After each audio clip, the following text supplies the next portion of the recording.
Hello and welcome to another TelcoCentric tutorial. Today we'll show you how to download the 3CX version 20 desktop application for Windows and set up your user account. Let's get started. You'll receive a welcome email from your 3CX administrator. Take note of your extension number, then click Set Password to open the link in your web browser. In the browser, create a password that's at least 10 characters long with no spaces. It must include at least one lowercase letter, one uppercase letter, one digit, and one special character. Once your password is set, click Change Password. Now that your password is set, go ahead and log into the 3CX web portal. You'll be taken to the login page.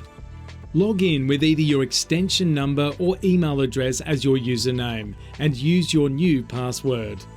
On your first login, you'll see instructions to set up the 3CX mobile app. For now, click OK. To get the desktop app, click Apps in the bottom left corner, then click Windows App. Click the blue link under Step 1 to open the Microsoft Store. Click Get and allow the app to install.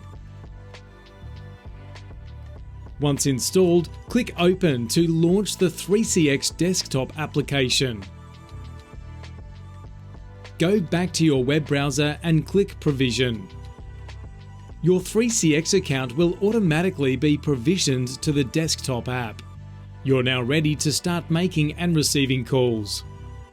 If you have any questions or need help, feel free to call our support team. They're happy to assist.